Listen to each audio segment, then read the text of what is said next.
I, 29F, very recently found out my husband, 32M, of 6.5 years, had been having a 2-week-long affair.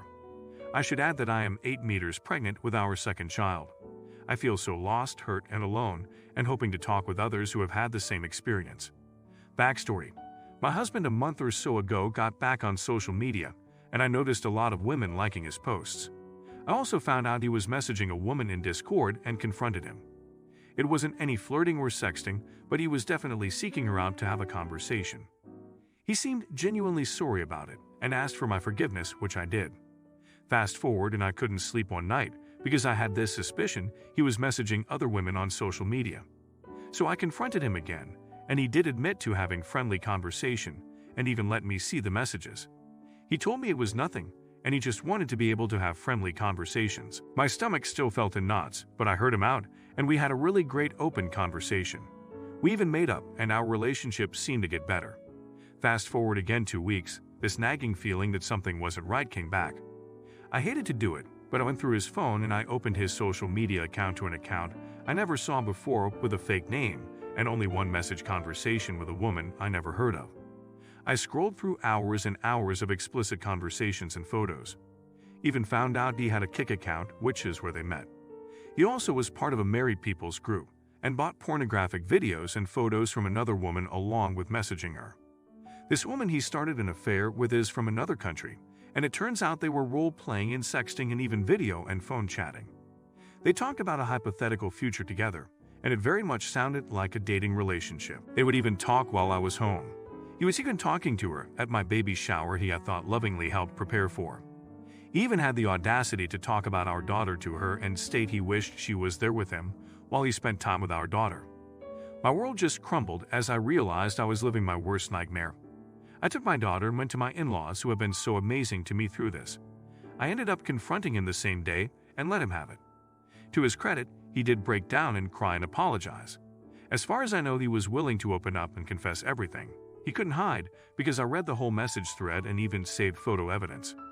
Hearing it all from him made me feel worse, especially when he tried to say it meant nothing and she was some rando Kik set him up with. He doesn't want me to leave him but understands that I want to live separately until we get counseling. He has said he has a problem and an addiction, and said that having this affair made him feel freed up to love me better, which feels so effed up. I thought we had been doing better after our heart-to-heart and making up, but then come to find out right after that he starts this affair. I feel so broken and I want to work on our relationship, but so scared of it happening again or not getting better. He is very sorry, which I'm glad, but I definitely haven't forgiven yet, but still very much love him. I need advice on how to navigate this early stage of finding out you are a victim of cheating. My stoke cheated on me while I was pregnant, and it was the worst pain I ever felt. He did all the things, showed remorse, and begged for forgiveness. I thought he had changed. Fast forward, and our daughter is 5, and I just found out it has been happening again the last 2 years while I still was trying to rebuild trust. I should have believed what he showed me, and that was that he knew cheating would hurt the relationship and didn't care. My advice is don't take him back. I wish I didn't. I'm so sorry this happened to you. I was in a similar situation with my husband about 12 years ago, and I can tell you that the trust never fully comes back.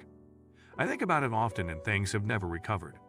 Good luck with the remainder of your pregnancy. If you're enjoying the video, don't forget to like and subscribe. So I worked for several years as a 911 dispatcher for the county in which I live. Brief background: a 911 dispatcher communicates to the police via radio and sends them to the 911 calls that are being received. It may be to a call that you personally take simultaneously, or you may just be reading the notes to the police as another call taker enters the information they're receiving from the caller. A police dispatcher also runs license plates and driver's licenses for the cop when they pull people over, and tell them if anything is expired or if there's a warrant, etc. Every night I went to work, I dispatched for a different township within the county. So I worked with each different township's police department on a rotating basis, depending on the day. Now that you know how things work, I'll begin.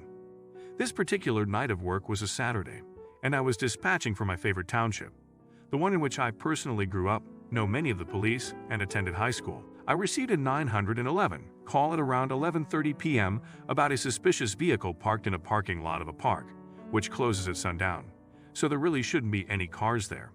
I dispatched one of my officers to the location, and upon his arrival, He gave me a license plate to run to see whose vehicle it might be.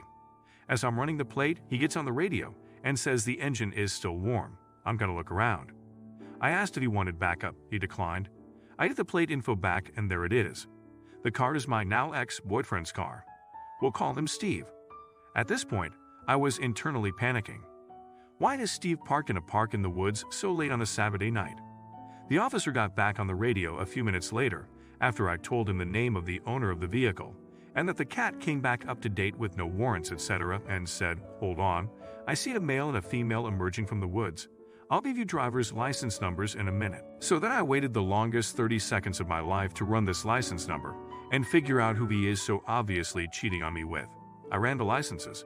There was a picture that popped up with his face, and there, on the second license, was his ex-girlfriend, who he had dated just months before he and I met.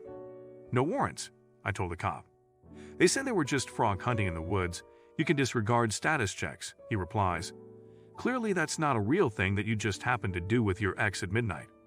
Now, however badly I wanted to text him at that moment, I didn't.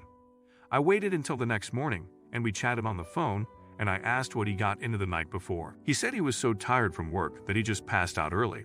I said, "Oh really? I heard you got stopped by the police last night." That spineless bastard hung up right then and there, and I never heard from him again. Frog hunting?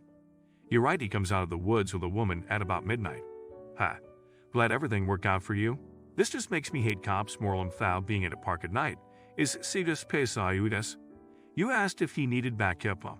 For what? Sorry you got cheated on, but this is a waste of our taxpayer dollars. Story Hub.